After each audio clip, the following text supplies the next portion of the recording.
ورحمۃ اللہ وبرکاتہ to all dear group members of pure discussion group.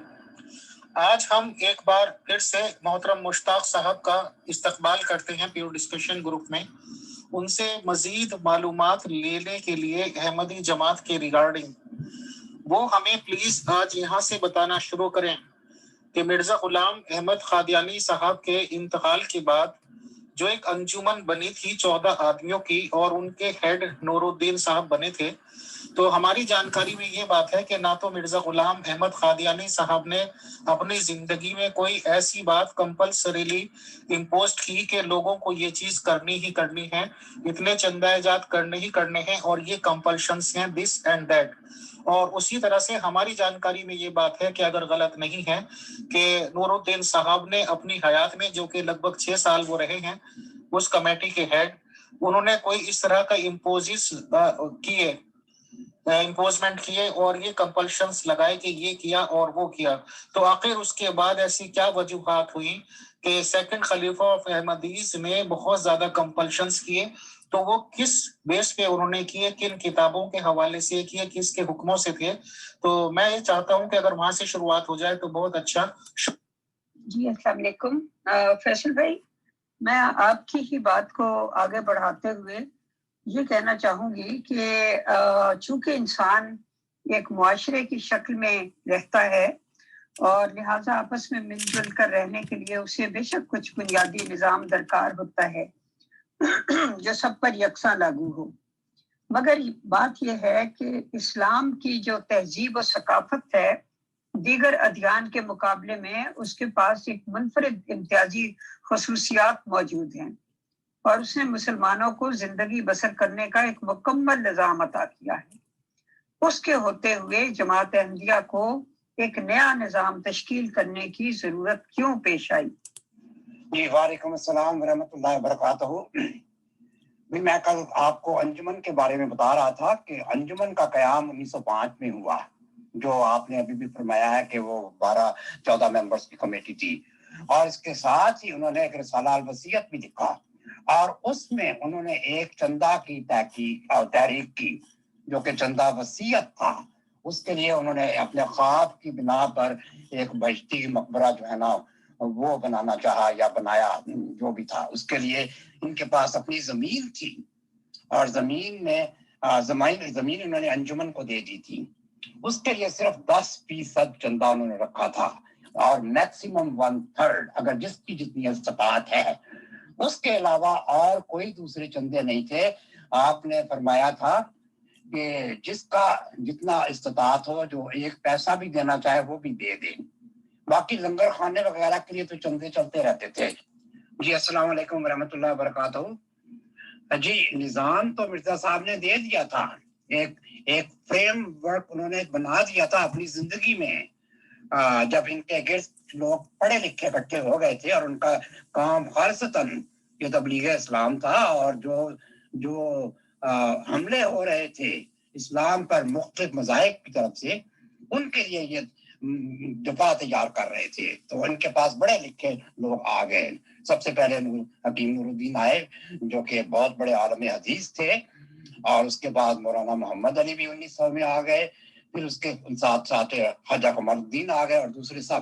یہ ایک ٹیم بہت اچھی چل رہی تھی، اور جب یہ انجمن بنائی گئی تو انہوں نے ایک نظام وصیت بھی بنایا، رسالہ الوصیت لکھ کے، اور اپنی ذاتی زمین وہ انجمن کو دی، اس کو قبرستان بنایا۔ میں اس کی تفصیل میں نہیں جاؤں گا، وہ بہشتی مقبرے کی میں تفصیل میں نہیں جاؤں گا، بات لمبی ہو جائے گی۔ بہرحال انہوں نے اس کے لیے تحریک کی تھی کہ اس کے لیے چندہ وصیت جس کی شرح انہوں نے 10% رکھی، اور میکسیمم 33% اپنی استطاعت کے لحاظ سے۔ اس کے علاوہ انہوں نے کہا کہ ظاہر ہے تنظیم کو رن کرنے کے لیے، نظام کو رن کے لیے کوئی پیسہ تو ضروری ہوتا ہے، تو انہوں نے کہا کہ جس کی کوئی بھی استطاعت ہے، جس کی استطاعت 1 پیسہ ہے وہ بھی دے دے، لیکن چندہ وصیت وہ ضروری سمجھا گیا۔ وہ چندہ وصیت ایک تو وہاں پہ جو کنسٹرکشن ہوتی تھی، جو مسیح موعود نے جو بنائی تھی، وہاں پراپرٹیز وغیرہ جو جماعت کے لیے اسکول تھے اور لنگر خانہ تھا اور دوسرے پروجیکٹس تھے ان پر استعمال ہوتا تھا. اور موسی جب فوت ہوتا تھا تو اس کا تمام حساب کتاب کر کے جو بھی جس نے وعدہ کیا ہوا تھا اپنی پراپرٹی کا بھی اپنی انکم کا بھی, تو اس کا حساب کتاب کر کے اس کو وہیں دفنایا جاتا تھا. یہ جماعت چھوٹی تھی, یہ باہر نہیں نکلی تھی ابھی, تو اس لیے کوئی ایسی پریشانی نہیں تھی. لیکن انہوں نے ایک فیوچر کا پروجیکٹ بھی دے دیا تھا اسی میں کہ اگر کوئی شخص باہر قادیان سے باہر دور دراز علاقے میں فوت ہو جاتا ہے تو اس کو وقتی طور پر وہیں باکس میں بند کر کے اور اس کو امانتاً دفن کر دیا جائے کسی قبرستان میں.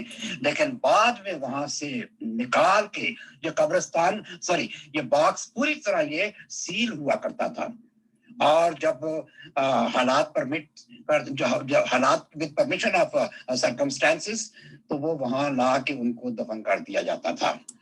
تو یہ تھا ان کا نظام اور یہ چلتا رہا. اور اس نظام یہ جو انجمن تھی اس کے ہیڈ, اس کے صدر حکیم نور الدین تھے جیسے میں نے پہلے بھی کہا, اور سیکرٹری فائنانسز وہ تھے مولانا محمد علی, اور وزیر قانون, اس کو آپ وزیر قانون کہہ دیں یا جو بھی جن کے پاس قوانین کے مشاورت یعنی لیگل ایڈوائزر, وہ خواجہ کمال الدین تھے. اور یہ 14 ممبر کمیٹی یہ مرزا صاحب کی زندگی میں 2.5 سال چلی. اچھا 2.5 سال کے بعد 1908 میں 26 مئی 1908 جب مرزا صاحب کی وفات ہوئی تو اس وقت انجمن نے ٹیک اوور کر لیا. انجمن کو یہ ہدایت تھی کہ میرے بعد مل جل کر کام کرو. انجمن کو یہ ہدایت تھی کہ میرے بعد مل جل کر کام کرو اس وقت تک جب تک کوئی خدا آسمان سے دوسری قدرت کو نہ بھیج دے.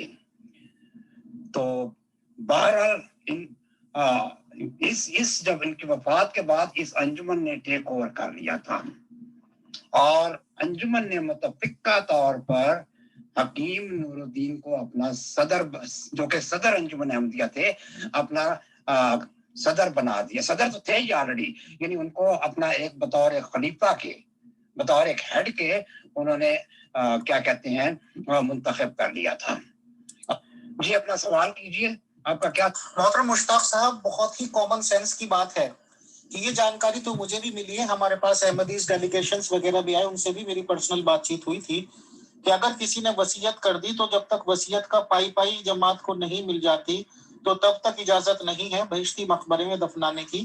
اور جو آپ نے بھی اپنی آڈیوز میں کہا کہ اس کو امانتاً دفنا دیا جائے گا جہاں کہیں پہ بھی وہ ہے, تو کیا ان لوگوں کو پتہ نہیں ہے یا یہ کہ 100 سال پہلے پتہ نہیں تھا کہ قبر میں دفنانے کے بعد باڈی ڈیکمپوز ہونا شروع ہو جاتی ہے, سڑنی گلنی شروع ہو جاتی ہے سر, کیڑے مکوڑے مٹی کھانا شروع کر دے گی, اور ظاہر سی بات ہے کہ 2-3 دن کے بعد بھی اگر قبر کو کھولا جائے تو تعفن پیدا ہو جاتا ہے, ناک پہ رومال رکھنا پڑتا ہے.